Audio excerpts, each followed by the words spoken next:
What is it like being a Jamaican in Bahrain? Hi, I'm Xavier Murphy, the founder of Jamaicans.com, and today in Jamaicans to the World, I talk to DeWayne Bowen, a Jamaican living in Bahrain. Welcome, DeWayne. How are you? I am good. Assalamu alaikum. Thank you for having me. All right, my man, you know the language. Tell us your story. How did you get to Bahrain? Okay. So first of all, well, as you said, I'm from Jamaica. I'll be more specific where I'm from. I'm actually from the community of Old Harbor, in St. Catherine. Born and bred, and of course, I attended the Old Harbor High School. So Right. yeah, that's just the little right. So how did I get to Bahrain? That's a very, very good question because before going to Bahrain, I didn't even know that there was somewhere by the name of Bahrain. So I have been a teacher for the past 18 years, 18, 19 years, yeah. So 14 of which were spent teaching in Jamaica. So you know, after a time you start to kind of get disillusioned maybe with salaries, and I started saying to myself, listen, the world is a big place. And I think I was ready to experience teaching on the international scene. One of the things, though, Xavier, I know I didn't want to teach in America. I didn't want to teach in Canada. I didn't want to teach in the UK. I was looking for something more adventurous. I wanted to go where I think there were no Jamaicans or nobody was. So I went online and I started to search, and I found a website, a sign up called Direct Teachers. And of course, I have a cousin working in Cayman, Yannick. She wanted me to join her in Cayman. She wanted to have a family member there. I tried for Cayman and it didn't work out. So I said, well, it wasn't God's will. So I went on Direct Teachers and I did my sign up for free. And within 2 days, I got an email from them saying that they're actually based in Ireland, that they want to call me for a pre-interview to see, if I'm a candidate. And they called and we spoke, and she said to me, you're just the candidate we're looking for. So she said, where do you want to go? So I said to her, she said to me, the Middle East is a good place. Of course, when I heard Middle East, something in my heart went boop, because my perception of the Middle East and what I see on TV, I'm thinking about wars and all of that, to be honest with you. But I put on brave face and I said to her, okay, I will try. So she started to send me some schools. She started to send me schools like in Kuwait, in Qatar, in the UAE, in Dubai in particular. And then I don't know, I wasn't feeling them. And then she sent me a school, an advertisement for a school in Bahrain. And she said if I want that one, I should respond to her by saying, okay, send me through for the position. Of course, I did that. And within like 3 days, I got contact from the school saying that they've been through my CV and they are interested in interviewing me. And they called me one morning. It was about 5 a.m. Jamaican time. We did the interview. They were impressed. And the next thing I knew, a few hours after, I was told that I have the job. So that's, Nice. yeah. How long you been there? So I've been there 3 years now. So I'm going to be entering my fourth year. Nice, nice. No, you pronounced Bahrain a little different a while ago. Yes. So tell me, because it sounds like you all have the accent and everything already. You're ready. You're good to go. And we're going to get to language. But how do you pronounce it? Okay. So for regular expats or real people in the West, we tend to say Bahrain, Bahrain, just as it's spelled. But for the Arabs, there is a sound where the H is. So it's actually Bahrain. Bah- Bahrain. Bahrain. Close enough. Close enough. So as a matter of fact, I tell you this, that I am one of the few expats overall who, when persons hear me say Bahrain, they would say to me, oh, mashallah, which means thank God. Or they would say, Mumtaz, excellent, mean that I've got it. Because most expats living there even for longer than I am still say Bahrain. But I am one of the few persons who say Bahrain. You're going to have to teach me how to do that. That H, it's so distinct, you I, know? I, I will. I will. It takes practice. So tell us about the people there in Bahrain, what are they like? Okay, so the people in Bahrain, the Bahraini people, I must say they are really wonderful people, Xavier. Believe me. I never thought that going so far, I would feel such warmth. I would feel so welcomed. Let me tell you something. They are so into people, especially who are from the western part of the world. And when I went to Bahrain, as a matter of fact, when I meet people, they would usually say to me, some would say, where is Jamaica? Is it in Africa? Or some would say to you, is it in America? And I would say, well, close enough. And then there are those who once they hear Jamaica, they know. I remember meeting people, especially younger people. Once I say Jamaica, two things will come out. They're either going to say, oh, you have the fastest man, Usain Bolt, or they're going to say Bob Marley, or they may start singing a line. I remember going into the bank one day and handing the gentleman my CPR, which is like your social security, and it carries your nationality on it. And he looked at it and he saw Jamaica and he said, "Oh, Jamaica!" And right there started, "Would you be loved?" And he's like, "That's my favorite, man." And I was like, "Really?" And I've met persons who said to me, like, they have family members who have been on cruise and have been to Jamaica. So they are really friendly people. They are very welcoming, Xavier. They are people who, believe me, they love to give gifts. So every occasion, Xavier, if you buy a new car and they know you buy a new car, they want to give you a gift. What? If you're studying and you finish successful and they know they want to give you a gift.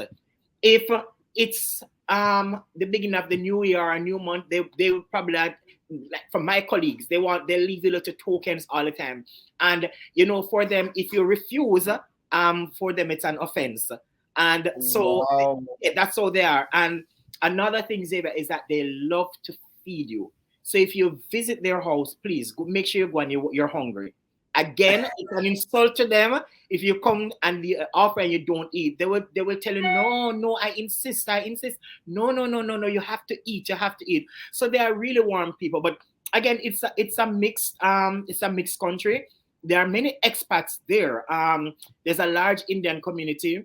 There's a large Pakistani community, Bangladesh, Americans, British.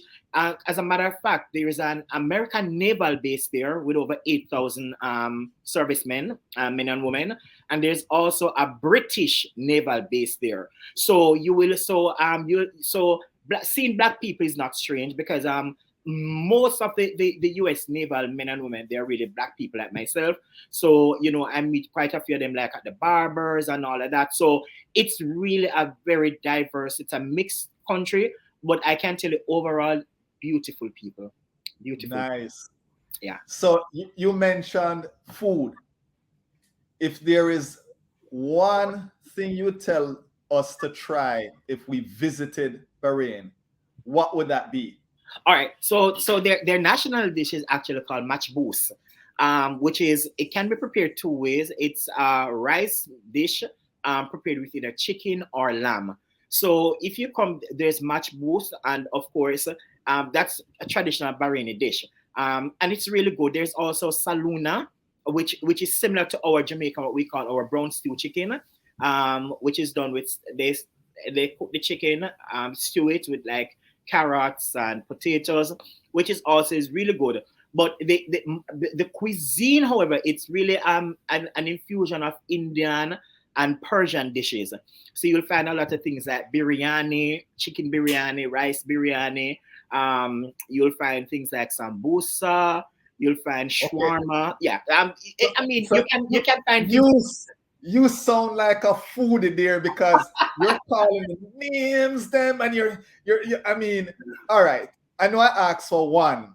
Give me a second one, but a dessert that you like. Okay, a dessert that I like is actually called kanafa, which is actually, it's like a little cake thingy, but they come with different toppings. So there are some that they may top with like almond, or some maybe plain. There's also sambusa, which is actually, it's served like as a dessert. It's actually like a fried dough, but inside of it you can have filling. You can have a cheese filling, so you can have a cheese sambusa when you're biting into this cheese inside, or you can have a chicken sambusa as when you're biting this chicken inside, or you have vegetable. So those are like desserts that they have, which and they're really good. They're really good, but nothing like Jamaican food though. So on that point, on Jamaican food, where you get your fix? So I tell you this. There are actually no Jamaican restaurants there, which persons have been pushing me to do. But I do get my ingredients there, and I do make my own food. I mean, I've done things like jerk chicken, rice and peas, escovitch fish, and I can tell you, Xavier, people have gone crazy over it. My colleagues are saying to me, "Listen, if you even don't open a restaurant, can you start doing this at home on weekends? We want to buy." We love this. This is unusual. I tell you, I had a parent of a child, he was talking to me about Jamaican food, and and he said to me, "Listen, how about opening a restaurant here?" He said, "Listen, I will partner with you. I'll put the capital." But he said to me, "Guess what? One thing. You will do that after you finish teaching my son. I want you to focus on my son now." He's like, "After you finish teaching my son, then we'll talk business. Then you can do your business." but yeah, it's really good. I mean, I So sorry, go ahead, Dwayne. Go ahead. before I start, there was a young man that I met there. He's actually Guyanese. His wife is Jamaican, and she was serving in the Navy. They have since left Bahrain because they're always rotating, and they would do Jamaican dishes, and they used to advertise on Instagram, and they would sell. So a few times I did order from them. They would do the traditional Jamaican things, and they would sell to his wife. As I say, his wife was on Navy base, so they would sell there, and I would buy a couple times from him. But since they have left. I haven't seen anything more like that. But I can tell you though, for anybody watching this and you think you want to invest, it is a good market. And I can tell you, Bahrainis are foodies. They love food. They love to try food. So a Jamaican restaurant, they would do well. So I think you have to lead this charge, because if you already have an investor lined up already saying, come set this thing up, you look like you have to lead the charge. And we're going to DeWayne's Jamaican restaurant. Listen, it's in the making. Look out for that. But ingredients, where do you get the ingredients? You're talking you did jerk, and I don't know if you do any curry or whatever. Is there places there selling the ingredients? Yeah. So again, because of Bahrain's location, it's still a part of Asia. So there are a lot of spices there that comes from like India, that comes from like Thailand. There are a lot of they get ingredients, foods, and stuff from like Vietnam and all those places. So for my jerk, I usually take back like my jerk sauce from the US when I come here. I don't see jerk sauce there, but if I don't have jerk sauce, then I make my own, because you still can get things like your scallion, you can get pimento, you get thyme, you get your scotch bonnet pepper. Okay. So you can find those. Some things are not quite the same as Jamaica, because like things like I don't buy pumpkin there. I don't think the quality is as good as Jamaican pumpkin. But again, on the other hand, there are many spices that I've never even heard of, some of which I don't even know how to use them. But they are, so there's a wide, and as I said to you, because of the mixing population, you find a lot of things that are from Thailand, you find a lot of Filipino things. So if you go into the supermarket, such as Lulu or Carrefour, there are different sections. You may have a Thai section, a Filipino section. There's actually a Thai market. So you can go and you can find ingredients from all over. So nice. You can play around with flavors there because of the availability of spices. Nice. Question in terms of the cost of living, how is it there? Well, in terms of cost of living, I am told by Bahrainis and others who are there before me that the cost of living has actually gone up compared to other years. But for me, though, I find that housing may be the most expensive there. And again, it will depend on your taste, what you want, and depends on which area in Bahrain you're living. So, for example, I'm living in Amwaj, which is very expat-y, so to speak. Mostly expat, a bit of an expensive area in terms of accommodation, but very, very, very nice apartments with gym and swimming pool and sauna and a game room and theater. So you pay for what you want. So I mean, I'm living there, but one of the things that brought me there, though, the secret is that I liked it. I took it because my school pays my rent. So that's a good thing. So I do have a really nice apartment. So cost, as I said to you, I think real estate, but in terms of food, What about food? Yeah. food is really cheap, Xavier. I mean, if you have like 50 dinars, you can go to the supermarket, and I mean you can get food like for the month. You can get food for the month with just like 50 dinars. I But mean, here's the thing. You know, okay, and you and I kind of talked a little bit before. So it's you, and that's 50, in terms of a dish, J dollars or US dollars, whichever you choose to. If I go to not the supermarket, but the restaurant, yes. on average, what am I spending on average for a meal?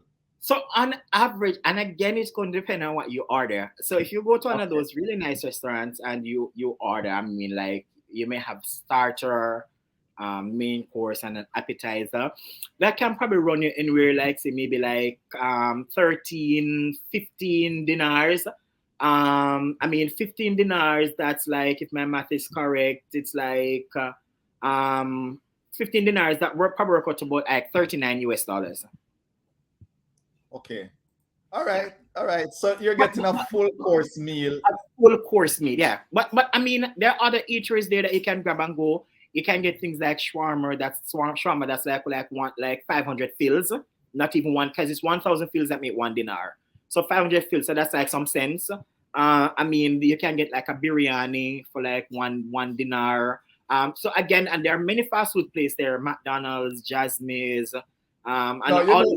It depends on what you you know, want. we're not eating at McDonald's. We're coming to taste food. And you sound like a true foodie. You sound like a true foodie there. And we have to hang with Dwayne when we get there, because you You sound have like you to. know where to go and the lay of the land. Yes, yes, yes. Music. What type of music you hearing on the streets there or around? And I know you said you're in an expat area, but what type of music you hear? All right. So I do get Jamaican music. I wouldn't say every day, but there is a radio station that's called Radio Bahrain. That's all in English. That's total English. And so the music they play tend to be a lot of Western type of music. So they play a lot of like hip hop, R&B, and they play quite a few Sean Paul. You'll hear like Elephant Man. You'll hear like Diana King. They'll play things from Shaggy. Just the other day I heard the one with Sean Paul, Shaggy and Spice. Go down there. Okay. So Yes.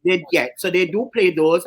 And if you go to the clubs, they will have like an entire segment where they give you just Jamaican music. They are really into Jamaican music, and not to mention Bob Marley. You will drive around and hear people playing Bob Marley in their car, or you will go into a club and hear Bob Marley playing in the background. So I'm not really missing Jamaican music. As I say, it may not be Okay. very often, but if you do listen to Radio Bahrain, every now and then you'll hear something, especially Sean Paul.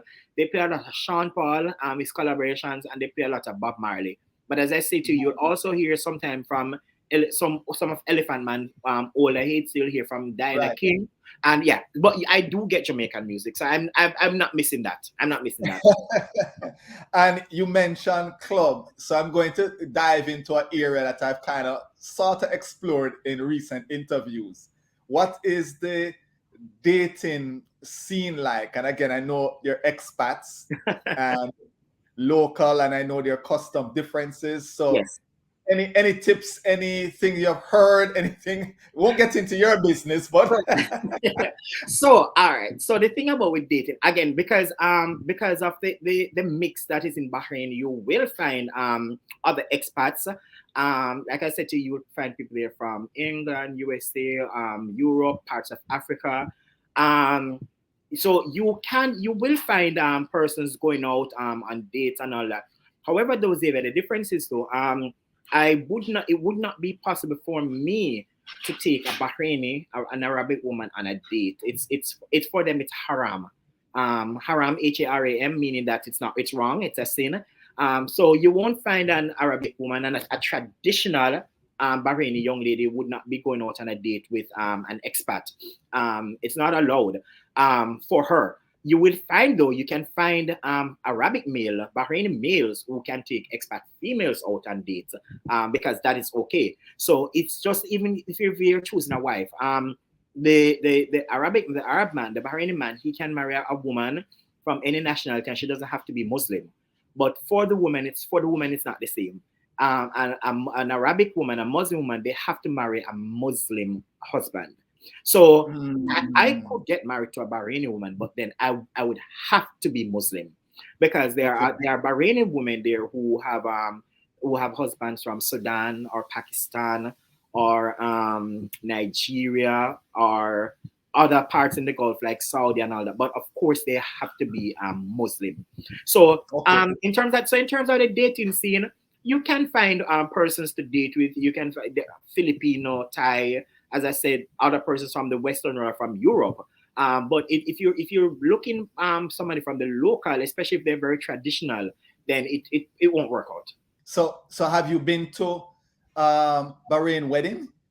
I have never been to one in person, but I've actually seen it. Seen one in progression. So the Bahraini wedding is, the Muslim wedding is quite different.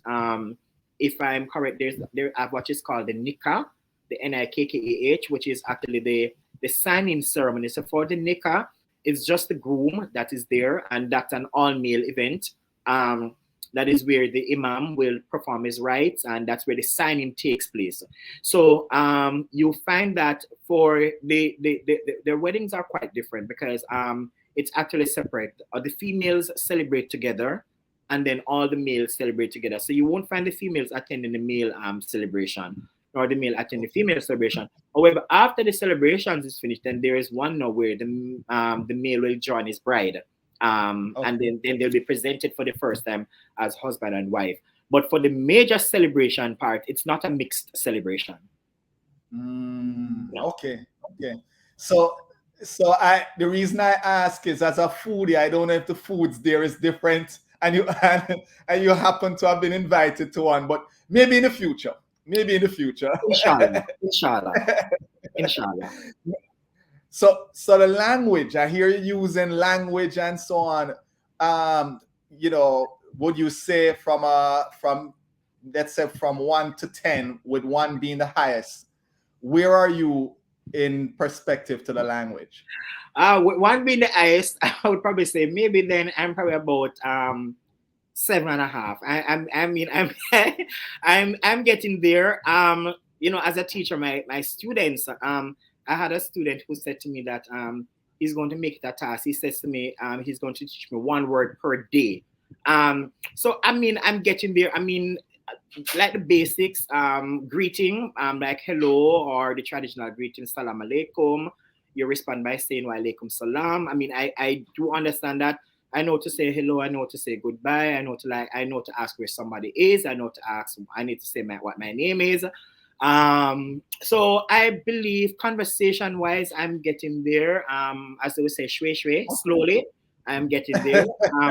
But if I'm there a little longer, I should become a little more proficient, inshallah, which means God's will, inshallah. 3 years you're there, and you sound like you're just a sprinklet all over the place. And I'm saying to myself, listen, by next year, you're at a 1 or 2. Hopefully. But Xavier, it's a place where if you don't know any Arabic, you're not at any disadvantage though, because even though Arabic is the official language, English is, there's everywhere you go, English is widely spoken.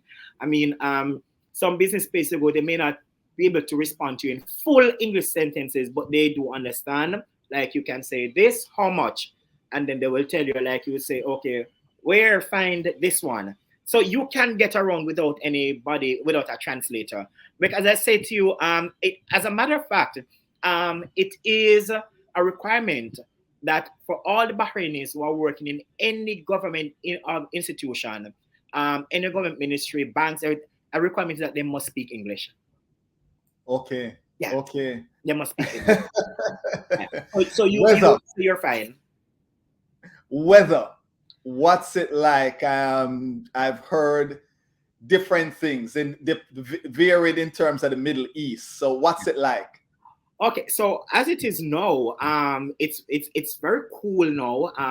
Actually, very it's can you going out in the night, you may need just a little hoodie jacket or something like that. So and it's also the rainy season now, and this will go through maybe to like about January, February, March.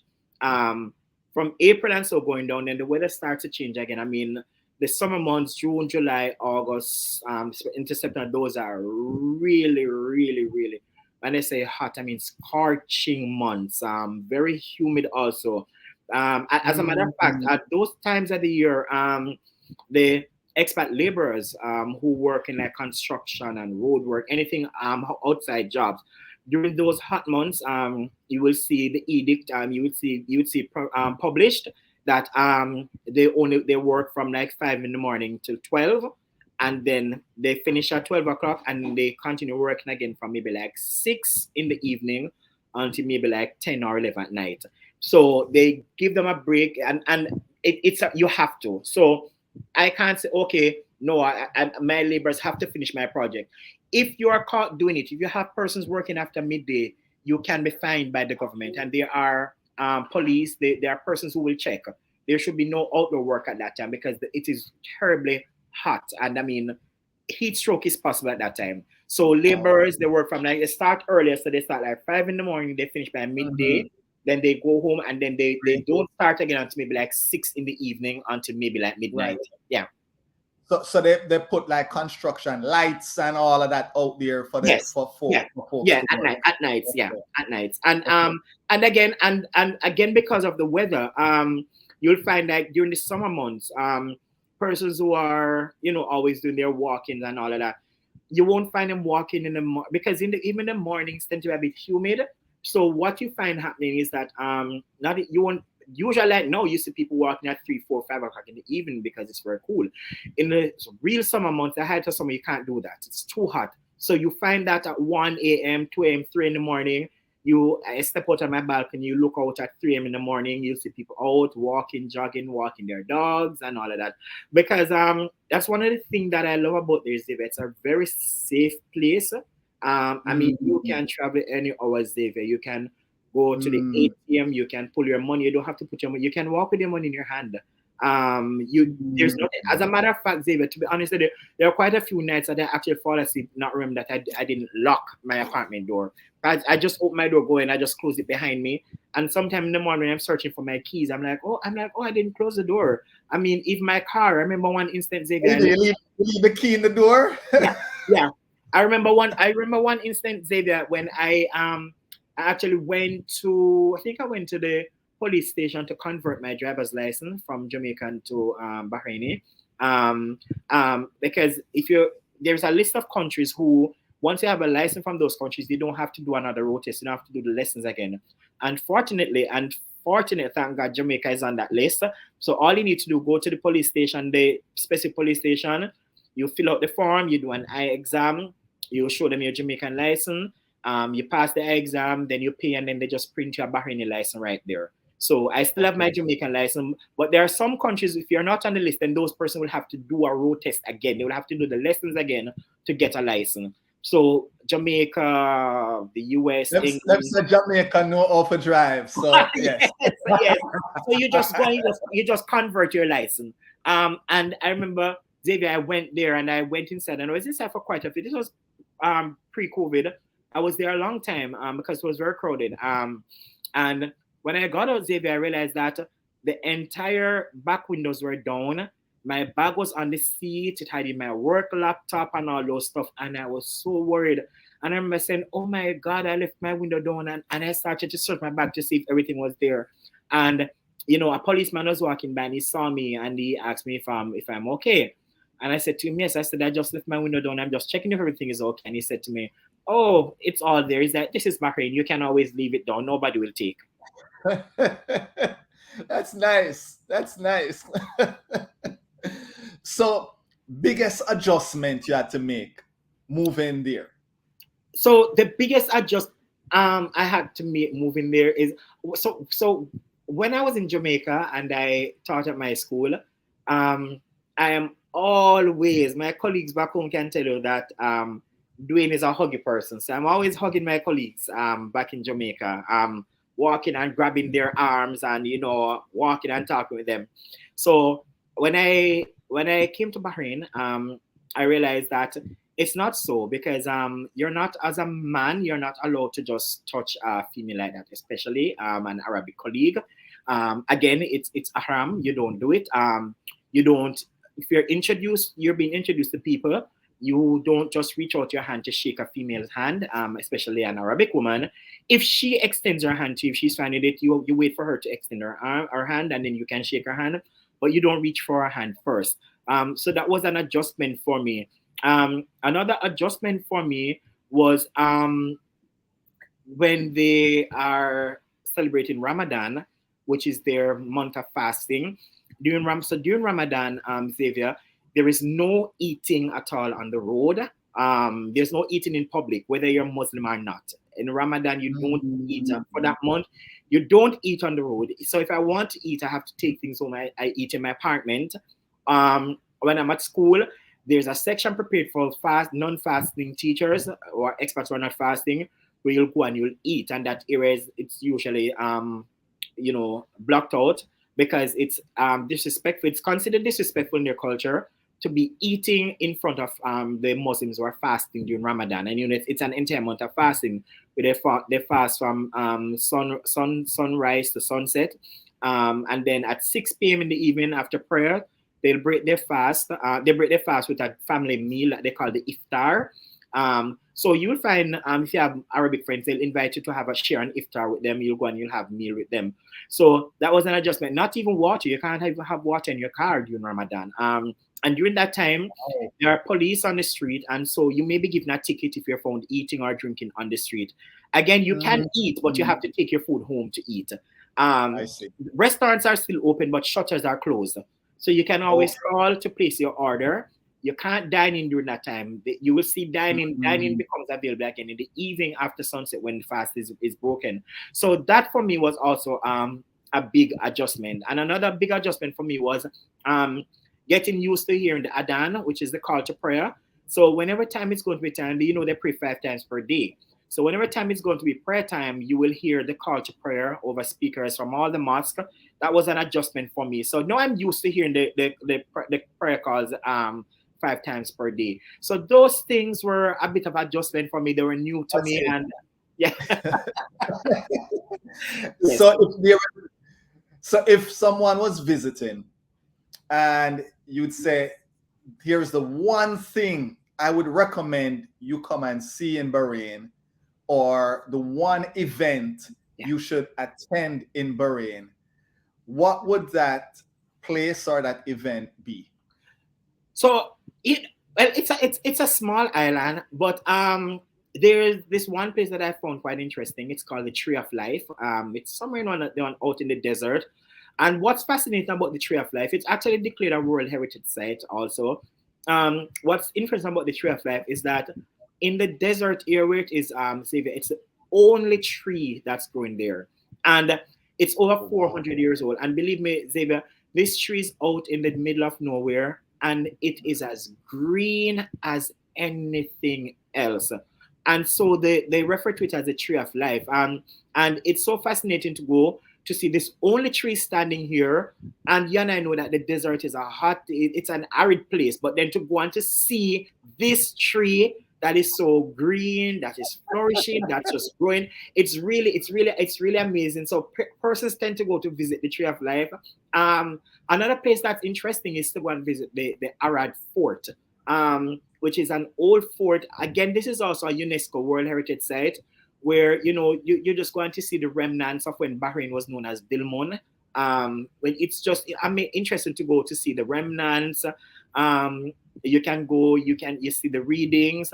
If many of it is in Arabic, but when you go, you do get an earphone. So each relic that you pass by, you can plug your earphone in and listen in English explanation about what it is, what period, its significance. They see burial mounds that have been uncovered. So that's something that I would recommend persons to see, especially if you're into that thing. It's really nice. History. Yeah.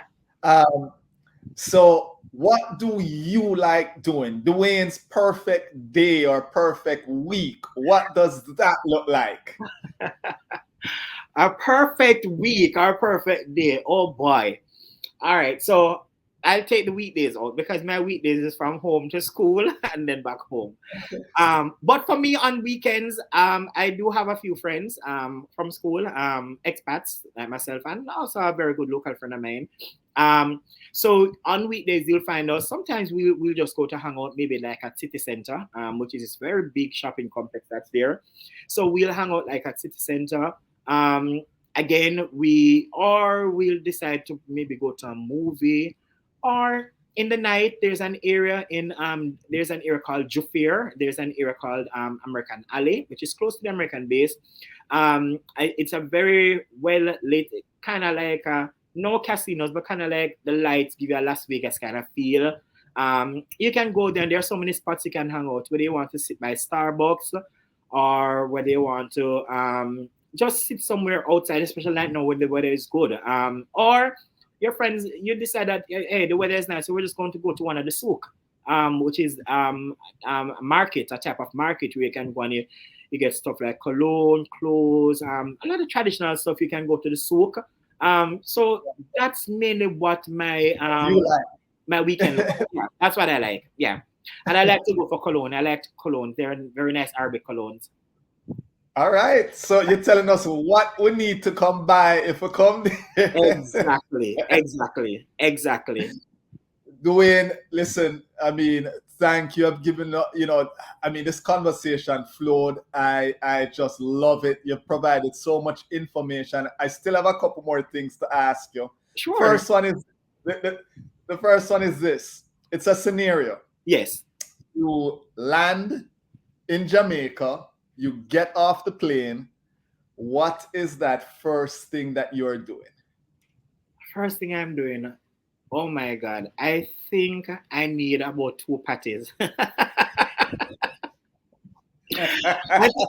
And listen, and I don't care whether it's tasty or just beef. I think I need two patties. I mean, that is what I miss having up. There are days when my taste, but I just long to have a patty.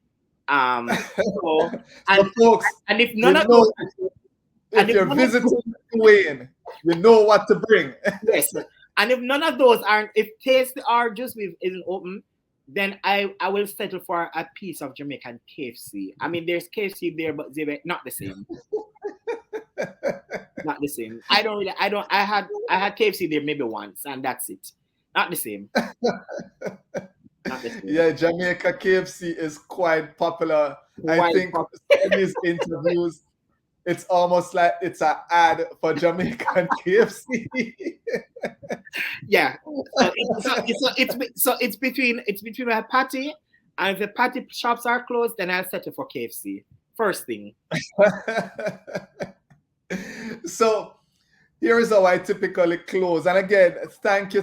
But wait, you and I, before we spoke, there was a story that you told me. I want you to share because Jamaicans to the world, this series, I've heard this before, and the connections it made. So please tell us a story. So Xavier, and for your viewers, so this is a quite interesting. So, and let me tell you, Xavier, I must say to you, kudos to you for what you're doing. And let me tell you something. This is not just only introducing or showcasing Jamaicans that we're all over the world. I mean, the world is a big place. But listen, your program is also reconnecting people. So when I just discovered your program, maybe last month or so, I was going through YouTube and I saw a video that says, what's it like being a Jamaican living in Malta? So out of curiosity, I just clicked on the video and I realized that your guest was one Daylan Wheeler. And I was like, oh my God, I know him. So Xavier, Daylan and I attended the same church as children in Jamaica. With his mom. His mom is still there. Sister Wheeler is still at church. And when I saw, I could not believe. So immediately I shared the link to my cousin came and I said, Yannick, look who I found. And let me tell you something. Through your program, I managed to reached out to Dylan in Malta, and it kind of reconnected us. So let me tell you something. So your program is not just Amazing. showcasing, your program is also reconnecting. And I am now hooked on your program because listen, I am just looking out to see who else I will find on your program. Well, you will find you. So I'm just here, looking to discover the program that I haven't seen in years. so here is how I typically close. How do you say goodbye in the most informal way in Bahrain? So the most informal way saying goodbye is masalama. Okay. So, DeWayne, thank you. You have spent more than enough time here with me. I usually try and keep it at 20 minutes or 25, but this conversation went so well. Thank you. Thank you for sharing. It was my And pleasure. and how do we say it now? We say bye-bye informally. Masalama. Masalama, DeWayne. Masalama. Masalama. Or more formally, you could just close your conversation with saying salam alaikum. But informally, masalama. I want informal. Masalama. Masalama. Masala. Blessings. Show some love now. Hit that like button, subscribe to our channel, and hit that notification bell. That way you don't miss a video.